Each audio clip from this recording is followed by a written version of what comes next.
सद्गुरु बताते हैं, जो देवता स्वयं बंधे हैं उनकी उपासना करने से तुम्हारे बंधन कैसे कटेंगे। इस विषय को अगली 9वीं रमैनी में वो व्यक्त करते हैं। बांधे अष्ट कष्ट नौ सूता, यम बांधे अजनी के पूता। यम के वाहन बांधे जनी, बांधे शिष्ट कहाँ लो गनी। बांध्यो दैव 33 करोरी, समृत लोह बनी। बांध्यो दैव 33 करोरी, समृत लोह बंदगो तोरी। राजा समरे तुरिया चढ़ी, पंथी सबरे नामले बढ़ी। अर्थ बिहुना सबरे नारी, प्रजा सबरे पुहमी झारी। बंद मनावे ते फल पावे, बंद दिया सो दे। कहें कबीर सूबरे, जो निस्बासर नाम ही ले।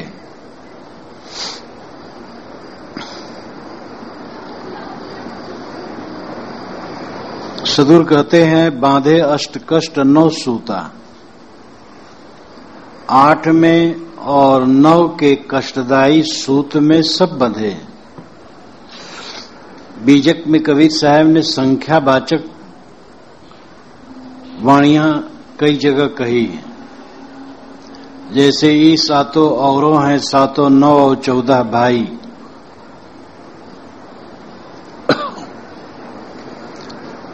संख्यावाचक में स्वतंत्रता रहती है, टीकाकार को कोई भी संख्या जोड़ सकता है, लेकिन किसी भी कविता की, किसी भी कथन की अपनी प्रकृति होती है, उसका उद्देश्य होता है। वो संख्या वही उपयुक्त होगी जो वहां के अनुकूल हो। यहां 8 की बात पहले कही गई। 8 से अणिमा, महिमा, लघिमा, गरिमा, प्राप, प्राकाम, वशित, दर्शित इत्यादि 8 सिद्धियां, हठ योग के 8 अंग, लय, तारक, अमनस्क, सांख्य, लंबिका, राज, कुंडली तथा हठ या अष्टधा प्रकृति, 5 तत्व और 3 गुण या अष्टमैथुन, जहां तक 8 की संख्या में बंधनदायी अंग आते हैं, उन सब को लिया जा सकता है। 8 का बंधन हमें बांध रखा है। साहब कहते, बांधे अष्ट कष्ट 9 सूता। 8 का और 9 का बंधन हमारे ऊपर है। 8 जहां तक है बंधनदायी अंग, वो सब इसमें 8 में आ जाएंगे। अष्टमैथुन सबसे गहरा बंधन है और उसमें सब जीव बंधे हुए हैं। स्थूल बुद्धि वाले तो अष्टमैथुन में ही बंधे हुए हैं, और जो वाणी जाल में उलझे हुए हैं वो 8 सिद्धियों में बंधे हुए हैं, और प्राणी मात्र अष्टधा प्रकृति में तो बंधे ही हैं। इस प्रकार 8 के बंधनों में जीव बंधे हैं। जो बांधे बंधन दे, अहितकर हो, वही संख्या यहां मानी जा सकती है। तो 8 के सूत में नहीं, रस्सी में, बंधन में बंधे हैं, और 9 के 5 विषय, चतुष्टय अंतःकरण, ये 9 माना जा सकता है। शब्द स्पर्श रूप रसगंध, ये 5 विषय हैं। मन चित्त बुद्धि अहंकार, चतुष्टय अंतःकरण है। तो ये 9 के बंधन में जीव बंधे हैं या 9 निधियों में बंधे हैं, रिद्धि और सिद्धि और निधि। तो 9 निधि मानी जाती है, 9 निधियों में बंधे हैं या 9धा भक्ति में बंधे हैं। मैंने अभी कहा कि 9धा भक्ति में भक्त लोग पूरा दिन अपना मूर्तियों के सुलाने जगाने में और खटकर्म में बिता देते हैं। ये रत्न तुल्य जीवन, इसका सुनाला अवसर लोग स्थूल सेवा उपासना में बिता देते हैं। जिस मूर्ति की वे पूजा करते हैं वो बोल डोल नहीं सकती है, उसको खाने पीने की जरूरत नहीं है और वो कुछ उपदेश नहीं दे सकती है, वो केवल प्रतीक है। चित्र और मूर्ति ये स्मारक है। किसी महापुरुष के चित्र और मूर्ति देखने से उनकी याद आती है और मन में अच्छा प्रभाव पड़ता है। मूर्ति और चित्र का इतना ही उपयोग है। इसके आगे उन्हें सुलाना जगाना, खिलाना पिलाना या और भी ऐसी बातें, ये सब काल्पनिक है, बंधन ही है। तो 8 और 9 के सूत में, रस्सियों में, जो कि कष्टदायी है, जीव बंधे हैं। यम बाधे अंजनी के पूता। यम कहते हैं वासना को, यमराज को। स्थूल अर्थ यमराज है। यमराज वासना है। अंजनी का अर्थ है माया। पूता गुलाम, दास। जो माया के गुलाम है वही यम के बंधन में बंधे हैं। माया का गुलाम भोगों की इच्छा रखने वाला माया का गुलाम है। जो भोगों की इच्छा रखता है, संसार की कामनाओं में डूबा है, वो अंजनी के पूता है, माया का गुलाम है और यम ने उसे बांध रखा है। यम कोई स्वतंत्र जीव नहीं है। यम वासना है। हमारी ही बनाई वासना हमें बांधती है।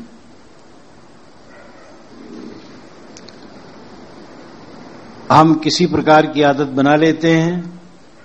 आदत के संस्कार पीछे वासना का रूप ले लेते हैं और हमें चैन से बैठने नहीं देते हैं। कोई भी आदत बना लो, वो आदत विश्राम नहीं लेने देगी।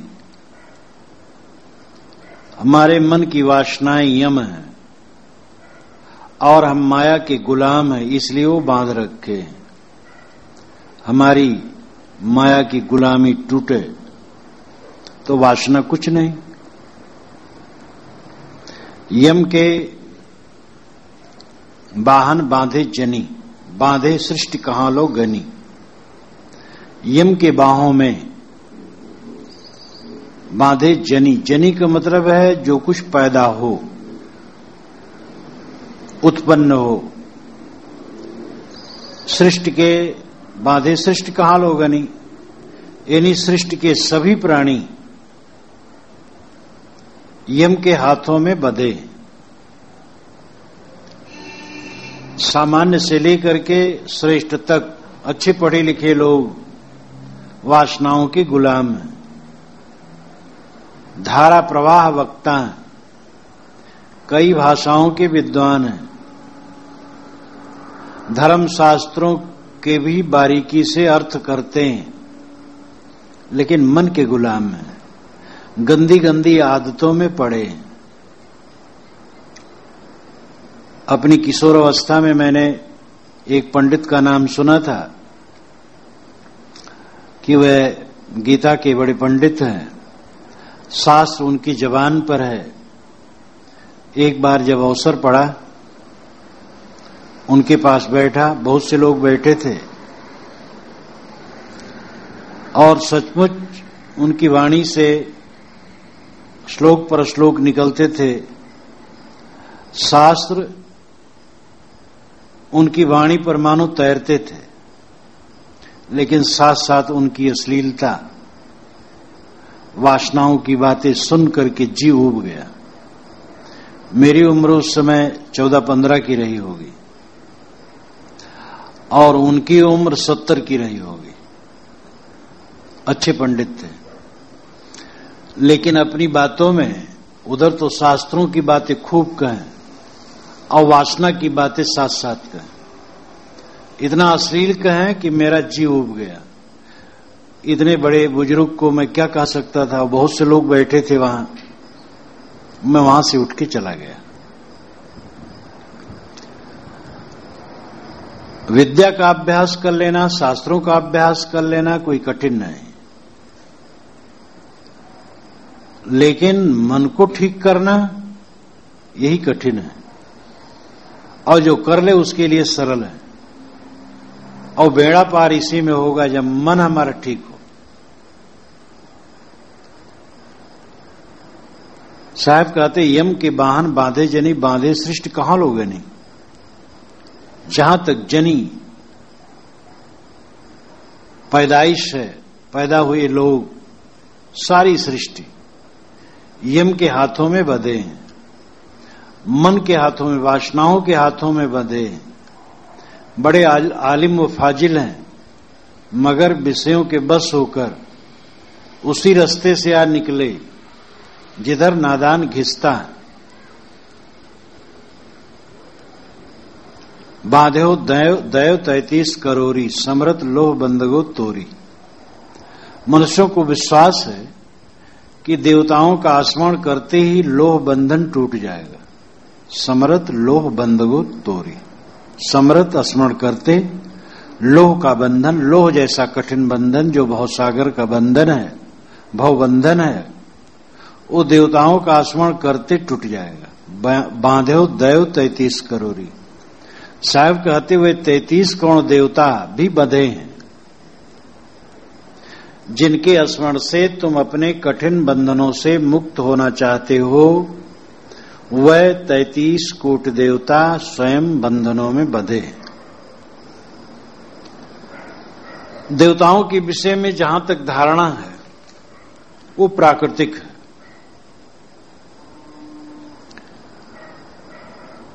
पुराने ग्रंथों में जैसे कि शतपथ ब्राह्मण, शतपथ ब्राह्मण शुक्ल यजुर्वेद का ब्राह्मण है, 100 अध्यायों का बहुत विशाल ब्राह्मण ग्रंथ है। उसमें 33 देवता माने गए हैं।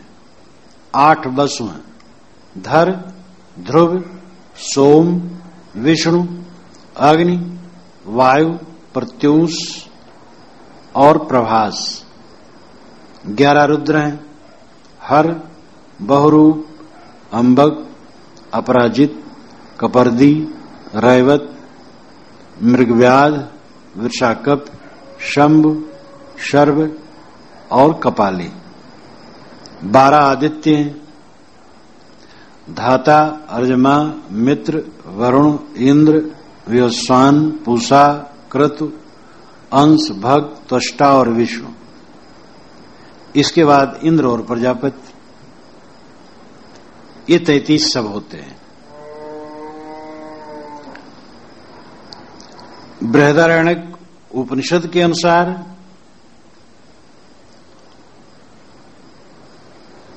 भी 33 देवता होते हैं। अग्नि, पृथ्वी, वायु, अंतरिक्ष, सूर्य, देवलोक, चंद्रमा और नक्षत्रगण, ये 8 वसु हैं। 10 इंद्रियां और मन, ये 11 रुद्र हैं। 12 महीने 12 आदित्य हैं। गरजने वाला बादल इंद्र है, यज्ञ प्रजापति है, ये 33 देवता हैं।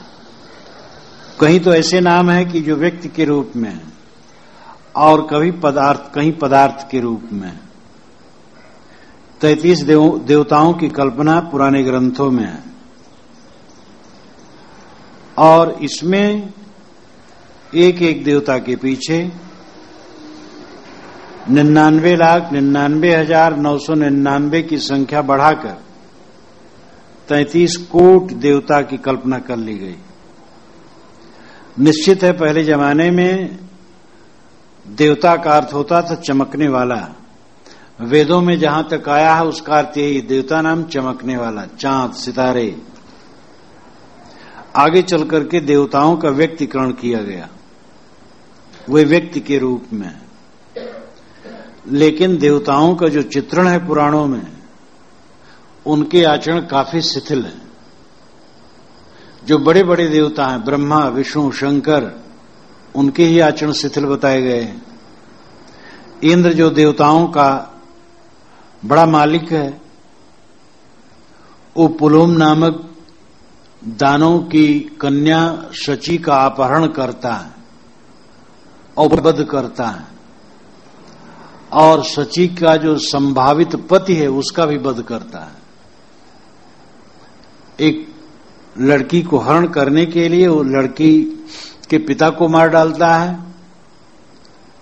और लड़की के संभावित पति को मार डालता है। तो देवताओं की जो कल्पना है व्यक्ति के रूप में, उनके आचरण पवित्र नहीं दिखाई देते हैं। साहब कहते हैं कि या तो देवता जड़ हैं और उनकी उपासना से कुछ होने वाला नहीं, और अगर वो व्यक्ति के रूप में जैसा कि पुराणों में वर्णित है तो वे उज्जवल नहीं है। और ऐसे बधे हुए देवताओं की उपासना करके तुम्हें बंधन ही मिलेगा। देवताओं की परिभाषा करते हुए वाल्मीकि रामायण में भी कहा गया है, देवलोक स्थित रियम सुराणाम शाश्वती मता पतिरप्सर साम नास्ति न चैक स्त्री परिग्रह। देवलोक स्थित रियम, देवलोक की यही स्थित यही दशा है। सुराणाम शाश्वती मता, देवताओं का यही शाश्वत धर्म है। पतिरप्सर साम नास्ति, वहां के अप्सराओं का कोई पति नहीं होता। पतिरप्सर साम नास्ति न चैक स्त्री परिग्रह, देवता लोग किसी स्त्री का पाणिग्रहण नहीं करते कि एक पत्नी है, सब छुट्टा गाय भैंस की तरह। ये वाल्मीकि रामायण में देवताओं की परिभाषा दी गई है। देवलोक स्थित रियम सुराणाम शाश्वती मता पतिरप्सर साम नास्ति न चैक स्त्री परिग्रह। साहब कहते ऐसे देवताओं का स्मरण करके भजन करके तुम्हारे बंधन कटेंगे और जकड़ जाओगे। बंधन काटना है तो वैरागवान की उपासना करो।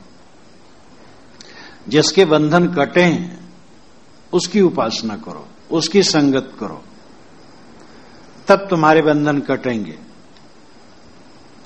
बांधो दयो 33 करोरी समरत लोह बंदगो तोरी। साहब कहते हैं 33 कोटि देवता बधे हैं, जिसके स्मरण से तुम अपने लोह जैसे बंधन को काटने की अभिलाषा रखते हो। राजा समरे तुरिया चढ़ी, राजा श्रेष्ठ ब्रह्मज्ञानी ये तुरिया पर चढ़ करके हम ब्रह्मास्म का स्मरण करते हैं। तुरिया तुर्यगा अवस्था, जो जागृत स्वप्न सुसुप्त से परे तुरिया ज्ञान अवस्था। तुरिया अवस्था में आरूढ़ होकर के हम ब्रह्मास्म का स्मरण करते हैं, मैं ब्रह्म हूं। बात तो बढ़िया है, लेकिन उस ब्रह्म को अगजग व्यापक जड़ चेतन एक मान लेते हैं, इसलिए ये भी बधे हैं। वैसे बात बताई जाती है कि अनुभविक दशा से ऊपर उठने पर ही परम पद की प्राप्ति मानी जाएगी। जो कुछ हमें अनुभव हो रहा है उससे ऊपर उठ जाए, इंद्रिय अतीत अवस्था में पहुंच जाए, मन से अतीत अवस्था में पहुंच जाए, तो वो परम पद की प्राप्ति है। लेकिन जो जड़ चेतन एक मान लिया जाता है, वो अनुभविक जगत से ऊपर कहां उठा गया? वो तो अनुभविक जगत में ही रह गया। सारा संसार मैं हूं, मेरा ये सब विलास है, ये तो मन का प्रपंच आ गया। जब संकल्प शून्य होकर के अपने आप स्वरूप में स्थित हो गया, विचार शांत हो गए और अपने स्वरूप में स्थित हो गया, ये अनुभविक दशा से ऊपर उठना है। यानी जो कुछ विषयों का अनुभव हो रहा है उससे ऊपर हो गया। लेकिन जड़ चेतन एक मान लेना मानते हैं, अनुभविक दशा से ऊपर उठना है। साहब कहते ये भी बंधन है। पंथी समरे नाम ले बढ़ी। पंथी नाम संप्रदायी, नाना संप्रदाय के लोग नाना प्रकार के नाम जपादि करके वे अपने मार्ग में आगे बढ़ते हैं और समझते हैं कि यही हमारा परम साधन है। ठीक है, कोई नाम जप बुरा नहीं है, लेकिन नाम जप मात्र अंतिम नहीं है। नामी को पहचानो, कौन सबका नामकरण करता है, अपने को समझो। अर्थ बिहुना सबरे नारी, प्रजा सबरे भूमि झारी। साहब कहते ऐसा भी मत है जो लोग अपने को नारी मानते हैं, पत्नी। हिंदू परंपरा में रसिक संप्रदाय में माना जाता है कि मैं नारी हूं और परमात्मा मेरा पति है। इस्लाम परंपरा में माना जाता है मैं पुरुष हूं और ईश्वर मेरी पत्नी है। वे कहते हैं स्त्री के प्रति स्वाभाविक आकर्षण होता है।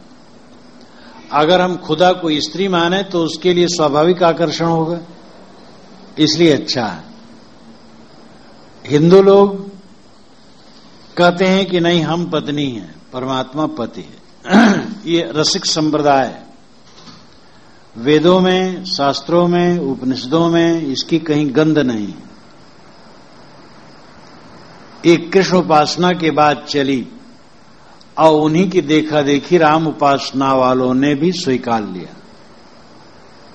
सखी संप्रदाय बाकायदे है। पुरुष होकर के दाढ़ी मूछ घुटा लेते हैं, बाल रखते हैं, सिंदूर टिकुली और खूब गहना पहनते, साड़ी ब्लाउज पहनते और स्त्री के समान मटका मटका के बात करते हैं। एक महीने में लाल कपड़ा रंग करके अधोद्वार में लपेटते, रजस्वला बनते हैं। समय से बच्चा पैदा करते हैं, बच्चा तो पैदा नहीं होता। वो एक छोटे से बट्टे में कपड़ा लपेट लेते हैं, बच्चा पैदा हुआ। तुम खिलाओ, हम खिलाएं, सखी लोग खिलाती हैं, बच्चा पैदा हुआ। ये सब अभद्र व्यवहार। कबीर साहब ने इसका खंडन किया है। लोग न समझ करके, विद्वान लोग इस बात को न समझ करके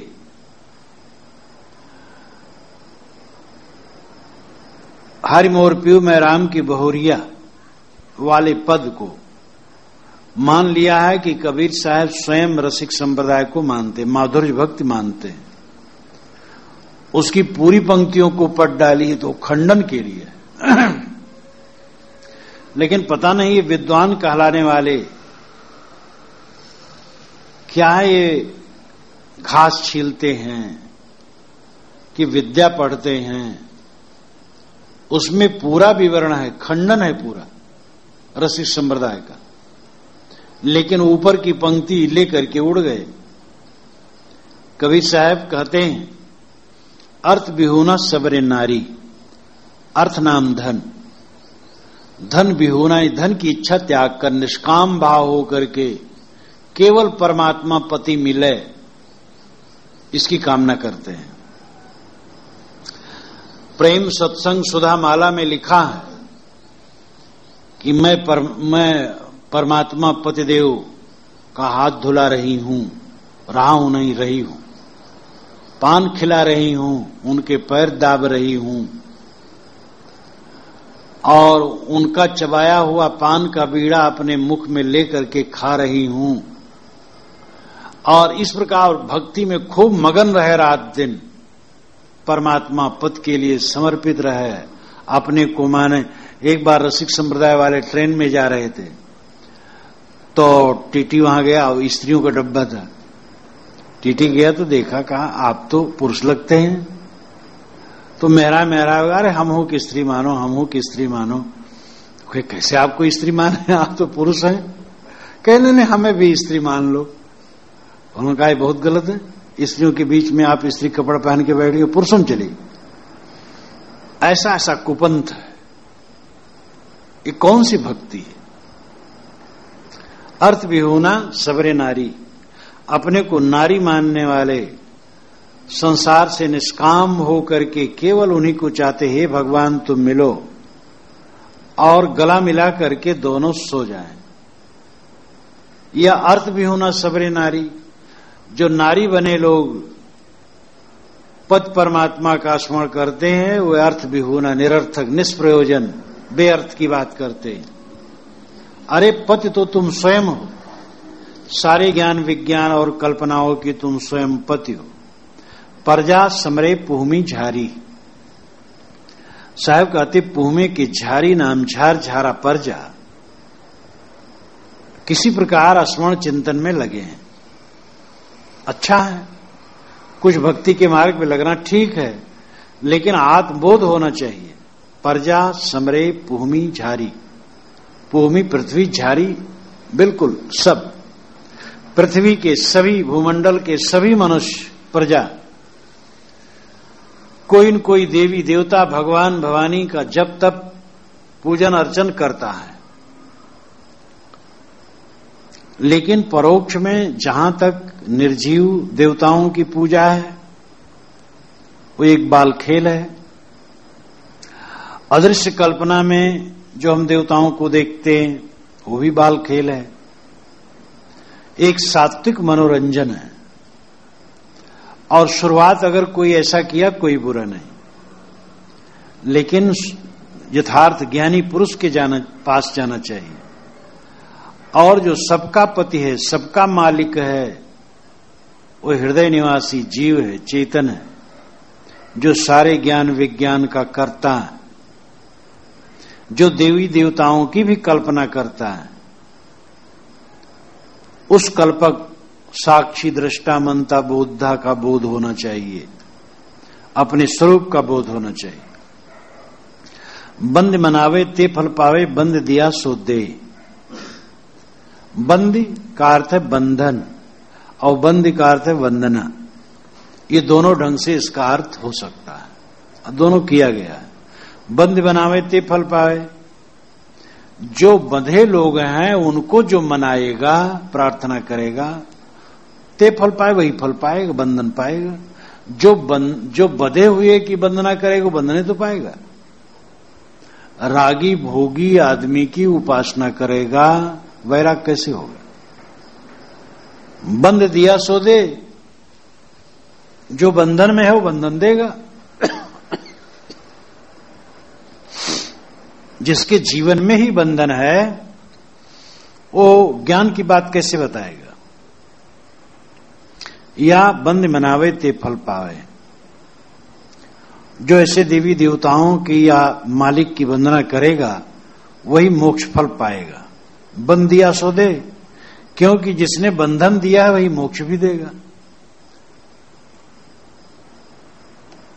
ये गाते भी लोग हैं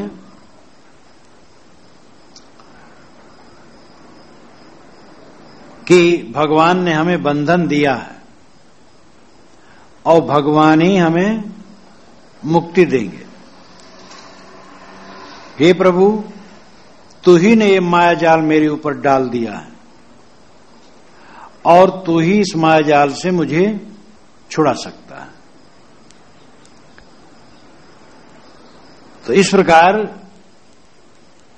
भगवान ने बंधन दिया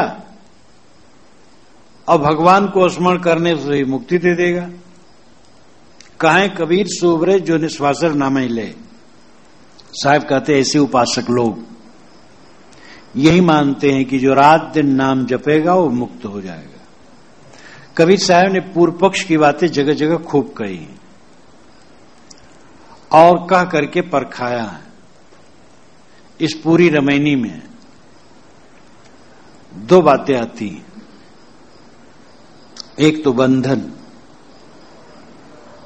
में बंधे हुए जो देवी देवता हैं, उन्हीं की उपासना से जो तुम चाहते हो हमारे बंधन टूट जाएं, ये गलत है, नहीं टूटेगा।